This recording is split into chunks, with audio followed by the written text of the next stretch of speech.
Bonjour le monde, bonjour l'Afrique, bonjour la diaspora, chers téléspectateurs, bonjour. Merci de nous rejoindre pour une nouvelle édition de votre revue d'actualité hebdomadaire Décrypter l'Afrique, coproduite avec le média et Vox Africa, qui la diffuse tous les dimanches à 16h GMT, soit 17h heure d'hiver à Paris. Aujourd'hui, Décrypter l'Afrique se déclinera en deux blocs. Un débat sur la situation en République démocratique du Congo. Sommes-nous face à une nouvelle guerre mondiale africaine? Pour en parler, trois journalistes spécialisés dans les actualités du continent m'ont rejoint: Fabrice Huimot du média, Michael Poron d'Afrique 21 et Noé Michalon d'Africa Intelligence. Enfin, un entretien avec Simon Do, président du groupe parlementaire PDCI-RDA, principal parti d'opposition en Côte d'Ivoire. Comment analyse-t-il la situation politique actuelle et quelles perspectives pour l'avenir? C'est parti.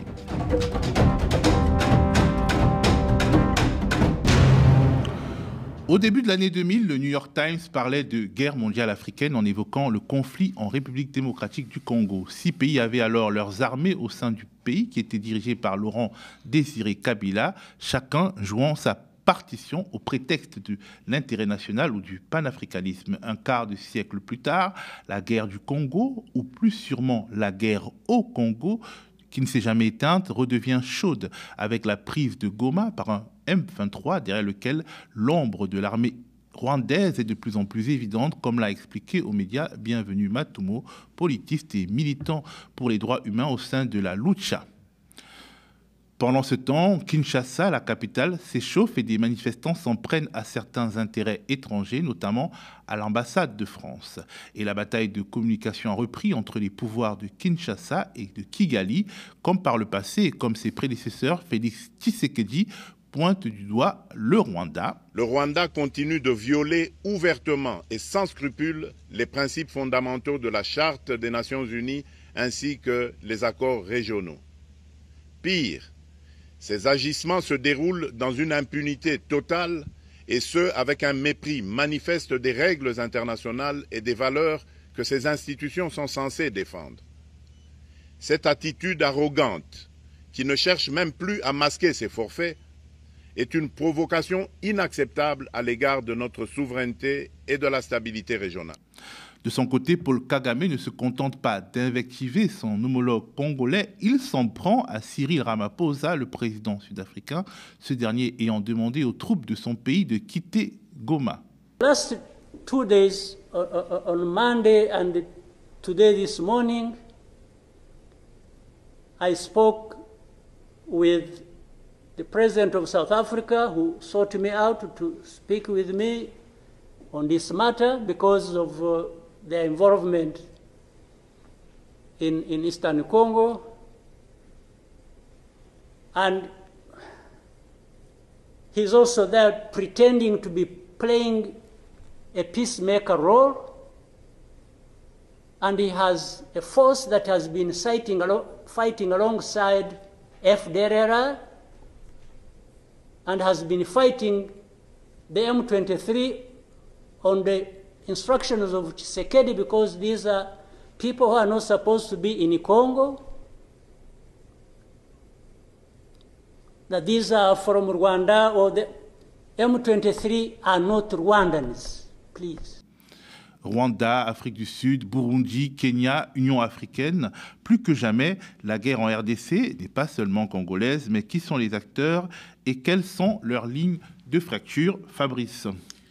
Les acteurs, évidemment, sont les troupes engagées dans cet affrontement, les FARDC, les forces armées congolaises, mais aussi le M23, qui est évidemment soutenu pas seulement par l'ombre, mais clairement par des troupes venues du Rwanda, 3000 hommes. Le faux nez du Rwanda? Le faux nez, c'est de plus en plus avéré et c'est factuel que le Rwanda aujourd'hui apporte un soutien militaire de terrain à ces rebelles du M23. Et aussi les Wazalendo. Les Wazalendo, les supplétifs de l'armée. Globalement, je Mais pense... on parle également de troupes sud-africaines. On parle de troupes sud-africaines parce que les troupes régionales aussi sont impliquées dans le maintien de la paix, on va dire, dans cette région. Les troupes des Nations Unies également, la force d'intervention des Nations Unies.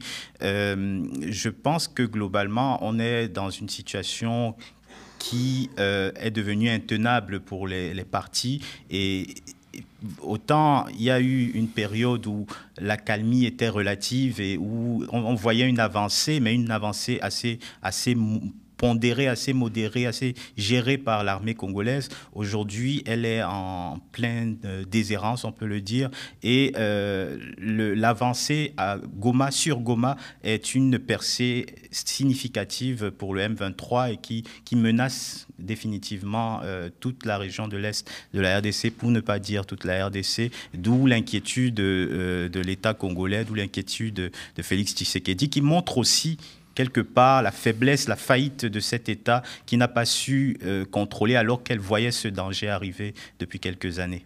Alors, Michael, cette nouvelle guerre donne lieu à des montées de mercure diplomatique en Afrique. Pourquoi, à chaque fois, les guerres congolaises sont des guerres africaines et cette fois-ci, qu'est-ce qui crée la controverse régionale, si on peut résumer? La controverse régionale. En tout cas, je voudrais revenir sur quelque chose, c'est sur le fait, quand tu as dit en introduction que Paul Kagame s'en était pris à Cyril Ramaphosa.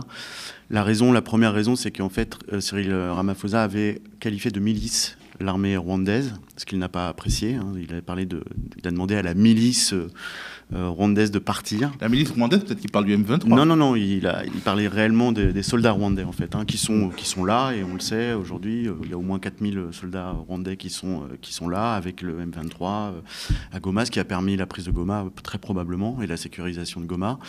Et la deuxième sécurisation, ça dépend pour qui. Oui, moi, je sais pas, j'ai discuté hier matin avec quelqu'un qui était à Goma, qui me disait que les gens revenaient, etc. Maintenant, voilà, la situation reste chaotique, de toute façon. Il y a eu une conférence de presse aussi hier de Corneille Nangaa et avec à côté de lui le chef du M23, etc. Bon. Le chef du M23 qui dit qu'il va aller jusqu'à Kinshasa. Alors c'est Corneille Nangaa. On dirait Laurent Désiré Kabila de l'époque. Ça, c'est Corneille Nangaa, de l'Alliance Fleuve Congo, qui est un peu la figure politique, on va dire, du mouvement, qui a dit que ce qu'il visait, en fait, c'est Kinshasa. Mais on ne sait pas, le M23, en fait, qui est donc de fait soutenu par le Rwanda, quelle sera, en fait, son attitude réelle. En tout cas, pour l'instant, c'est vrai qu'ils descendent sur le sud, vers Bukavu.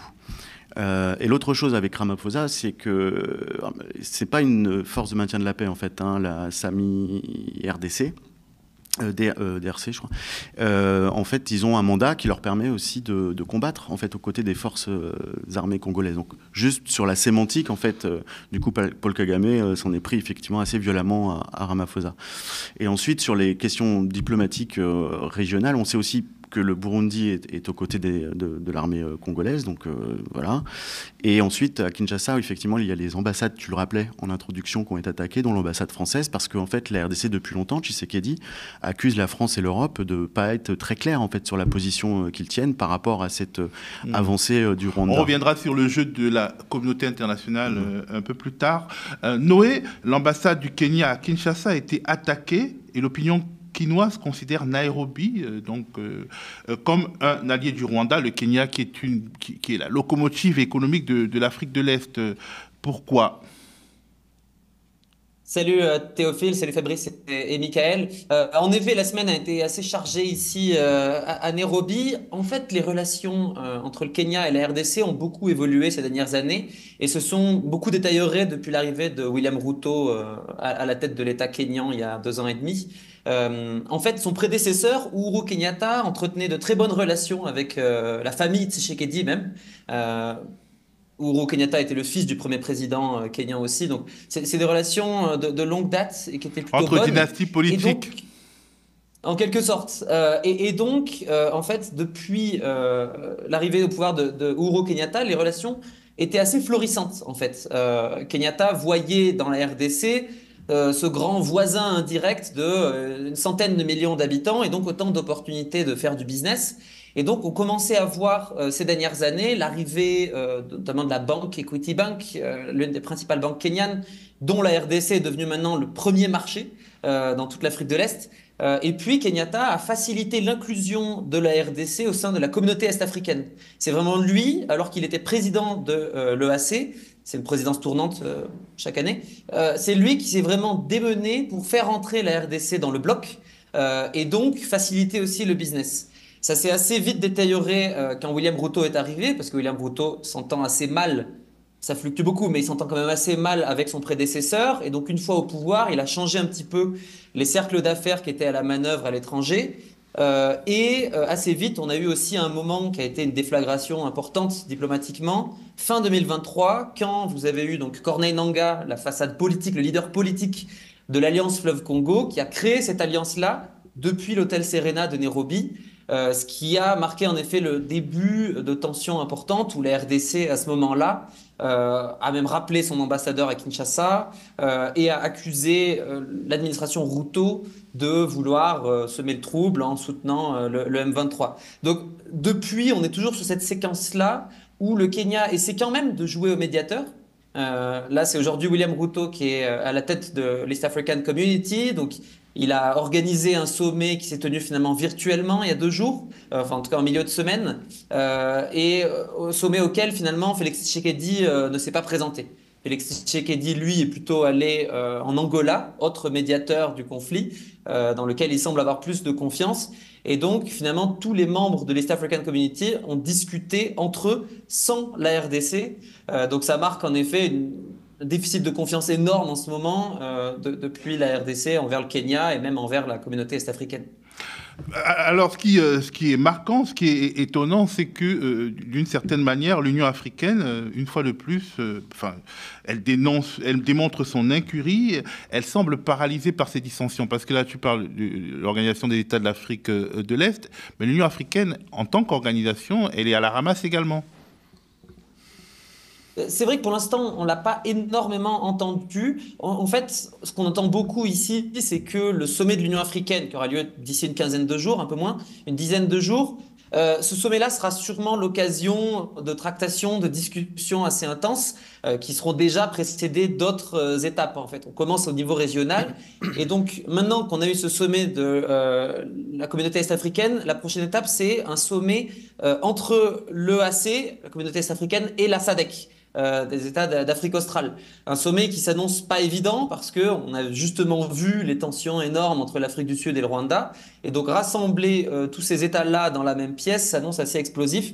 Donc on verra, est-ce que l'Union africaine va ensuite prendre le relais au moment de son sommet annuel à la moitié du mois de février. On va voir. Un point important, c'est que le nouveau président de la Commission de l'Union africaine sera élu à cette occasion-là. Et que c'est au tour de l'Afrique de l'Est, justement, d'avoir un de ces candidats élus à ce moment-là. Est-ce que ce sera le Kenyan Raila Odinga, qui du coup sera assez proche de la diplomatie kenyane? Est-ce que ce sera le Djiboutien Mohamed Ali Youssouf qui sera élu? Ou peut-être même le Malgache Richard Indramandrato? Selon l'issue de ce vote-là aussi, ça pourra aussi influer sur la manière dont l'UA interviendra ou non dans ce conflit. Alors Fabrice, l'Afrique, l'Union africaine, combien de divisions? L'Union africaine, comme d'habitude, malheureusement, est absente d'un rendez-vous sur lequel on l'aurait attendu vraiment en amont. Parce qu'on voit aujourd'hui que finalement, le ministre des Affaires étrangères français mène la tournée diplomatique un peu. Il était hier, il me semble, à Kinshasa. Il va rencontrer également Paul Kagame. On voit qu'en fait, la partie qui mène un peu les discussions entre les deux parties en conflit, c'est finalement la partie française qu'on a critiquée pour sa réserve, et que l'Union africaine, qui devrait montrer qu'une institution africaine est capable d'intervenir dans un tel conflit, est aux abonnés absents. Dans les premières prises de parole, les premiers communiqués de l'Union africaine, on n'arrivait même pas à identifier les parties qui étaient en conflit. On n'arrivait pas à dire clairement que le Rwanda soutient le M23. Ça démontre à suffisance que c'est une organisation qui, malheureusement, ploie un peu sous l'influence rwandaise, malheureusement. En plus, d'une certaine manière, l'Union africaine, son fondement, son tabou suprême, c'est l'intangibilité des frontières héritées de la colonisation. Et là, le Rwanda, il a juste déchiré la charte de l'Union africaine, déchiré l'histoire de l'organisation de l'Union africaine, et c'est comme s'il n'avait violé aucun tabou.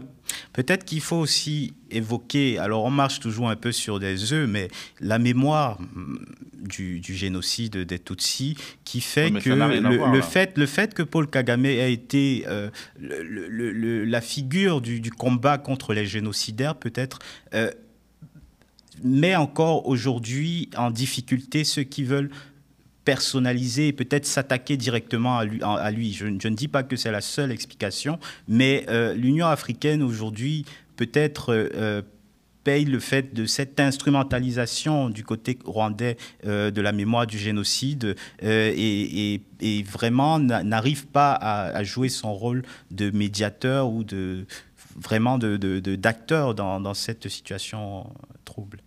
Alors, Michael, est-ce que c'est trop schématique de dire, finalement, dans cette question RDC, il y a l'Afrique de l'Est qui roule plus ou moins pour le Rwanda et l'Afrique australe qui joue plus ou moins pour le Congo, et on a l'impression que les alliances de l'époque de la guerre entre Kabila et Kagame, Kabila père et Kagame, c'est-à-dire la première grande guerre du Congo, continuent d'exister en dépit des années et des décennies qui passent. C'est-à-dire qu'à l'époque, on avait l'Angola, plus ou moins l'Afrique du Sud aux côtés du Rwanda, et on avait l'Ouganda, du Congo, on avait l'Ouganda du côté du Rwanda, etc. Est-ce que c'est une permanence désormais ? Moi, je pense qu'il faut vraiment être prudent. Il faudrait regarder pays par pays. C'était très intéressant sur la position du Kenya et historiquement pourquoi. Le Kenya qui pour le coup a switché. Ouais, tu parlais de l'Ouganda. L'Ouganda, c'est vraiment très, très étrange. On a publié, nous, un papier sur un peu le double jeu de l'Ouganda. C'est-à-dire que l'Ouganda a des intérêts clairement dans l'est de la RDC. D'ailleurs, d'aucuns, tout le monde n'est pas d'accord, mais l'une des causes qui aurait pu réactiver le M23 en 2021, donc avec en sous-main Kigali, c'est notamment des accords commerciaux entre l'Ouganda et la RDC qui prévoyaient des routes qui auraient privé le Rwanda d'une route notamment de ses ressources dans l'est du Congo. Donc, ces ressources CES, pas SES, parce que ce ne sont pas les ressources du Rwanda. De ces CES, mais du coup qu'il s'approprie ensuite. Et on sait que l'Ouganda reste proche du Rwanda. On sait aussi qu'en Ouganda, le M23 sort comme il veut. Ça a été documenté. Donc en fait, l'Ouganda a quand même un jeu encore très, très étrange et très, très flou dans cette question. Donc c'est pour ça, je pense, que c'est pays par pays qu'il faut regarder. Moi, je voudrais rebondir sur la question historique. Effectivement, on ne peut pas écarter complètement la question de 1994 et du génocide des Tutsis. En fait, il y a deux discours aujourd'hui qui me semblent importants dans Kigali. Le premier discours, c'est la sécurité. Et je ne dis pas que c'est très probablement aussi instrumentalisé, mais au sein de la population rwandaise, par exemple, c'est un discours très populaire. Donc en fait... en même temps, au Rwanda, il n'y a pas de démocratie. On ne sait pas l'état de l'opinion publique au Rwanda. Tout ce que je peux dire, c'est que quand on discute, qu'on demande aux gens, peu importe, à la volée, que ce soit des jeunes ou que ce soit des moins jeunes, ou que ce soit des mototaxis, des étudiants... mais quand on demande aux gens, dans un pays où il y a 99% de vote pour le pouvoir... La première chose qu'ils demandent, c'est la sécurité. On leur demande, c'est quoi votre priorité ? C'est la sécurité. En fait, il y a quand même un traumatisme qui est là. Ça, c'est évident. Ça a été documenté. Il y a 30% au moins de la population qui est traumatisée de 1994 et qui a peur, en fait. Et ça, c'est aussi un argument qui est utilisé d'un point de vue politique pour avoir le soutien, en tout cas, par rapport à ces incursions. Parce que n'oublions pas que Paul Kagame a toujours dit, c'est les FDLR, donc ce fameux groupe issu des génocidaires. On ne sait pas vraiment ce qui reste des FDLR. C'est pour ça que cette question est probablement instrumentalisée. Le génocide a eu lieu en 1994, il y a 31 ans. Les les gens qui l'ont commis sont majoritairement morts. Hein. Oui, ou en tout cas ne sont certainement mourant, plus, ou en tout cas plus en état de combat. Avec l'arme à la main. Alors, ça, c'est une question qu'il faudra approfondir. Je pense que des recherches seront faites bientôt pour savoir ce qui reste exactement de l'idéologie en fait, des LR dans cette région. Mais encore une fois, nous, on a publié aussi un reportage dans des camps Tutsi de Goma, un peu avant la guerre, il y a quelques mois, c'était en août 2024, où quand même ces gens disaient que l'ambiance était dégradée à leur rencontre. Mais il y a aussi une idéologie suprémaciste du Rwanda. C'est-à-dire qu'il est impossible d'imaginer que dans un contexte pareil, il n'y aura pas de haine. Je ne dis pas qu'il n'y a pas, comment dire, une volonté, on va dire, de conquête de territoire de Paul Kagame. C'est pas ce que je dis. Je dis simplement qu'il y a certaines réalités locales et ce serait bien dommage de dépolitiser aussi les choses et de ne pas voir ça aussi. On l'a vu avec tous les... je veux dire, il y a des organisations des droits de l'homme en RDC qui ont alerté sur les discours anti-Tutsi qui montaient en RDC, et c'est quand même une réalité. Et donc, Kagame les fait monter aussi. Alors, clairement, il utilise, ça le sert, en tout cas ça sert le discours qu'il a depuis 30 ans par rapport à ça, et je ne dis pas que c'est la seule raison qui motive Paul Kagame pour aller sur le terrain. Je dis simplement qu'il ne faut pas non plus occulter toutes les causes, et notamment des causes parfois complexes, locales, qui existent. Alors, tu as la parole, je te laisse la parole pour évoquer un autre sujet. Au-delà de l'Afrique, la France est soupçonnée de jouer un jeu trouble, alors même que la diplomatie française, en tout cas si l'on s'en tient au verbe, en fait, elle donne l'impression de se tenir aux côtés de Kinshasa. Les mercenaires roumains arrêtés par les Rwandais appartiennent à des sociétés militaires privées liées à la France. D'ailleurs, on se rend compte que chacun a son petit Wagner, n'est-ce pas? Quel rôle joue la France dans ce grand chaos et l'Occident? Alors sur les sociétés de mercenaires, je pense que moi je reste prudent. C'est des sociétés, enfin il y a une société franco-roumaine. En tout cas là, sur place, effectivement ces mercenaires sont dirigés par un ancien de la Légion étrangère, mais qui est roumain. Et donc après, est-ce que la France, en termes d'État et d'un point de vue politique, était derrière cette société? Ça, je peux pas aller plus loin là-dessus. On prend moins de pincettes quand il s'agit des liens entre Wagner, Africa Corps. Oui, mais parce que là c'est avéré, parce que par exemple Wagner avant, Prigojine, il était au Kremlin, donc il n'y avait pas d'ambiguïté là-dessus. Là, en l'occurrence, c'est une société encore une fois franco-roumaine avec son siège en Roumanie, qui est payée par la RDC pour venir officiellement former, mais qui s'est retrouvé effectivement sur le terrain. Ça, en tout cas, pourquoi les Congolais en veulent aux Français? Ensuite, voilà, d'un point de vue politique, la position de la France est quand même très ambiguë. C'est-à-dire qu'elle condamne en fait le Rwanda, elle demande au Rwanda de retirer ses troupes de la RDC. En même temps, la France, comme la communauté internationale, ne sanctionne pas concrètement le Rwanda. Il y a l'Angleterre qui est en train de monter le ton, la Grande-Bretagne qui a dit qu'il y a eu un entretien avec Paul Kagame et qui a dit que l'aide pourrait être arrêtée, l'aide internationale, ce qui représente beaucoup, $1 milliard, je crois, par an. La Belgique aussi qui demande la Belgique des sanctions qui est sur une position bien différente de la France, mais tout se joue aussi au niveau donc ça, c'est l'affichage de la France qui dit on condamne, mais qui ne sanctionne pas concrètement, et qui en plus soutient au niveau de l'Union européenne, le fait que l'Union européenne finance l'armée rwandaise au nord du Mozambique. Parce qu'il y a les intérêts de Total. Parce qu'il y a des intérêts de Total, exactement. Et ce qui est soulevé dans un très intéressant papier de Christophe Titeka sur notre site, il explique bien justement qu'au sein de l'Union européenne, tout le monde n'est pas d'accord, et notamment la Belgique, qui est freiné des cas de fer pour renouveler ce financement à l'armée rwandaise, notamment parce qu'ils sont incapables de savoir si cet argent, qui n'est pas grand-chose dans le fond, 20 millions d'euros, ça va payer du transport de troupes principalement, mais ils sont incapables de vérifier que cet argent ne va pas bénéficier aussi aux troupes sur le terrain dans l'Est du Congo. Et c'est vraiment un problème. Et donc, on voit bien que là, la France, d'un côté, condamne officiellement sans faire de sanctions, et ensuite, à l'Europe, défend le fait de financer l'armée rwandaise au nord du Mozambique. L'hypocrisie, c'est également, Fabrice, l'Ukraine. C'est-à-dire la Russie en Ukraine se comporte comme le Rwanda en RDC, avec une antériorité moindre, parce que le Rwanda en RDC, ça fait plus de 30 ans qu'il se porte ainsi, il a précédé la Russie, mais en Occident, il y a quelques, disons, pudeurs de gazelle. Au Conseil de sécurité, en tout cas, la Chine s'exprime de manière véhémente contre le M23 et le Rwanda, et la Russie garde une sorte de neutralité prudente. Parce qu'il y a des parallèles à faire quand même dans la façon dont la communauté internationale, l'ONU, l'Union européenne aussi gère les deux situations qui sont de fait des situations de violation de souveraineté d'un pays sur son voisin. Je lisais un édito ce matin de quelqu'un qui disait que quand la France intervient sur la situation au Congo, on la traite de néocolonialisme, mais quand elle se met en retrait, on la traite on lui reproche d'être indifférente. Mais soutenir Paul Kagame, par exemple, ce n'est pas... en fait, c'est comme soutenir l'agresseur. Dans le cas de l'Ukraine et de la Russie, c'est comme si l'Union européenne prenait le parti de Vladimir Poutine et acceptait qu'il y ait une violation de la souveraineté. Et finançait Vladimir Poutine. Et le finançait de fait. Donc, en faisant le parallèle, on se rend compte qu'il y a un peu plus d'ambiguïté quand il s'agit de la RDC et du Rwanda.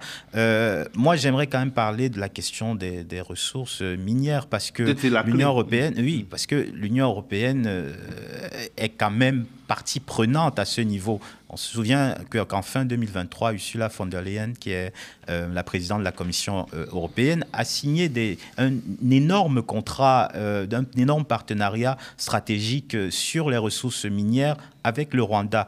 Or, qui est tout petit et qui n'en a pas tant. Le Rwanda, déjà, n'est pas... Enfin, il fait partie des premiers exportateurs de coltan au monde. Et on a eu un rapport des experts de l'ONU qui montre concrètement que la production de coltan dans les zones administrées par le M23 est volontairement mélangée à la production rwandaise de coltan. Donc il y a clairement une situation où l'Union européenne se fourvoie avec le régime rwandais et va jusqu'à signer des partenariats économiques, ce qui est quand même assez grave parce que ça montre que l'Europe profite en fait de cette spoliation des ressources. Le monde profite de la spoliation du Congo. On peut dire que si le Congo, la RDC allait mieux, peut-être qu'on paierait nos téléphones 2 fois plus cher parce que l'humanité profite des ressources à bas coût qui sont volées au Congo, qui sont du coup exemptées de taxes, où finalement l'État est trop faible pour non seulement prendre sa part, mais protéger les travailleuses et les travailleurs si c'est son intention, etc. Donc, Noé, est-ce qu'on peut, d'une certaine manière, considérer que la question des ressources est au cœur des positions internationales sur la crise, la guerre au Congo, notamment des ressources minières? Oui, c'est pas vraiment nouveau. Les 2 premières guerres du Congo à la fin des années 90, début 2000 aussi, avaient mené à des disputes assez acharnées pour le contrôle de certaines ressources minières. Et d'ailleurs, la Cour internationale de justice s'était prononcée sur l'exploitation de certaines ressources minières par des groupes proches de l'Ouganda et du Rwanda. Donc clairement, je pense que c'est l'une des clés assez essentielles du conflit. Je voulais peut-être revenir aussi, comme tu mentionnais avant, le rôle de la Russie. C'est vrai qu'on a souvent tendance à essayer de voir sa main dans pas mal de phénomènes actuellement sur le continent. Je pense pas qu'ils soient extrêmement influents dans aucun des 2 pays, mais ils essaient de garder des bonnes relations avec les deux. Et donc, par exemple, il y a un projet de centrale nucléaire au Rwanda. On imagine que ça va prendre du temps avant de se concrétiser, mais qui est pour l'instant porté par Rosatom, l'agence d'État russe. Et puis, les Russes doivent aussi faire face, ou en tout cas côtoyer des soldats rwandais en République centrafricaine, un terrain que Michael connaît beaucoup mieux que moi, où ils ont aussi intérêt à préserver des relations au moins de bon voisinage là-bas. Et en même temps, en RDC, ils essaient aussi de garder des liens plutôt proches. Félix Tshisekedi avait été invité au sommet Russie-Afrique à Saint-Pétersbourg. Il n'avait pas pu y aller, il s'était désisté au dernier moment. Mais il avait envoyé son ministre de la Défense de l'époque, Jean-Pierre Bemba, qui est quand même une figure assez connue de la RDC. Donc voilà, c'était pour rajouter aussi ce petit point. Mais les Chinois, quelque part, en étant aussi véhéments vis-à-vis du Rwanda au Conseil de sécurité, alors que c'est un des pays les plus gourmands en ressources naturelles stratégiques, est-ce qu'ils prennent un pari sur l'avenir, selon vous, Noé? Je ne sais pas si...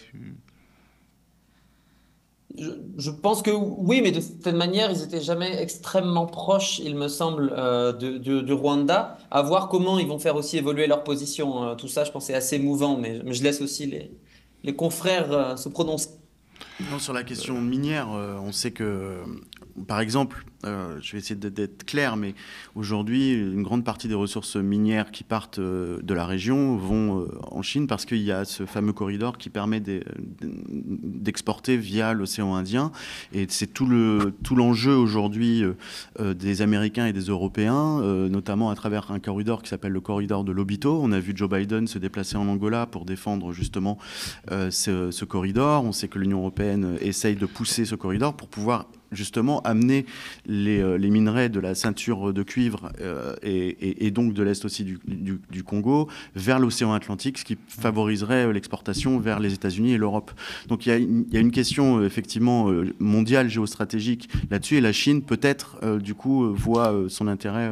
Et qui questionne aussi la responsabilité de l'État congolais, parce que Félix Tshisekedi est en amont dans le développement de ce corridor de l'Obito et malheureusement joue un peu le jeu de cet affrontement à distance entre les États-Unis et la Chine, au lieu de peut-être essayer de préserver d'abord la situation nationale. Donc je pense que c'est... devrait faire, a priori, l'intérêt de la RDC le porterait à trouver des routes du cuivre, ou enfin des ressources qui contournent le Rwanda. L'intérêt de la RDC, ce n'est pas d'alimenter justement cet affrontement entre deux blocs, c'est justement d'abord de permettre à une accalmie dans l'Est, parce que de fait, la Chine va continuer d'exploiter son propre corridor et pour moi, ça favorise aussi cette avancée. Oui, ou alors on peut aussi estimer que c'est l'intérêt du pays de jouer la compétition entre les grandes puissances à partir du moment où ils s'y retrouvent. Mais à qui profite cette compétition? Est-ce que la population profite vraiment? Mais la population n'en profite pas aujourd'hui. C'est-à-dire qu'en fait, on ne peut pas comparer une puissance qui joue la souveraineté d'un pays africain, qui respecte la souveraineté d'un pays africain, dans le cas, c'est la Chine, et des puissances qui, depuis des décennies, jouent le désordre pour acheter les matières à faible coût. En tant que chef d'État, moi je vais du côté de celui qui considère que mon pays a une valeur et que sa souveraineté n'est pas du chiffon de papier, non ? Est-ce que la Chine respecte réellement tous les accords? Ça, c'est pas sûr. Est-ce que la Chine joue le jeu, exporte de manière transparente les minerais? C'est pas ce que je suis en train de dire. Ce que je dis, c'est que... Mais il y a une histoire, bien sûr, et je crois qu'on ne peut pas la déconnecter. Je fais beaucoup de publicité pour Afrique 21, mais on a publié aussi une grande interview de Fabien Lebrun, qui a publié un livre, il est sociologue, sur justement cette longue histoire en fait, du Congo, qui remonte à la traite négrière. On est venu d'abord prélever des humains, ensuite on est venu coloniser, ensuite on a exploité la forêt, le caoutchouc. Bref, en gros, depuis toujours, le Congo, les Congolaises et les Congolais travaillent finalement pour la mondialisation et pour alimenter les richesses du Nord. Donc effectivement, c'est un vieux problème qui n'est pas nouveau. Maintenant, la part du Rwanda dans cette question, ou la part du conflit actuel qui nous engage aujourd'hui à Goma, elle n'est pas complètement déconnectée de cette histoire. Mais il y a aussi des enjeux très locaux et régionaux qui sont... Justement, ça montre que d'une certaine manière, à rebours peut-être de la manière dont on peut regarder les choses en Afrique de l'Ouest, la décolonisation, elle est déjà engagée avec des jeux d'alliances compliqués. L'Afrique est déjà insérée dans la mondialisation, une mondialisation qui ne lui permet toujours pas d'être souveraine, mais on est loin d'un affrontement strict entre puissance coloniale et puissance anciennement dominée, Fabrice. Mais je pense que c'est là où il faut beaucoup de vigilance, parce que se détacher des anciennes puissances coloniales par principe ne suppose pas justement d'aller se jeter dans les bras de nouvelles puissances qui évidemment ont aussi leurs intérêts. Comme tu le disais, la Chine a ses intérêts.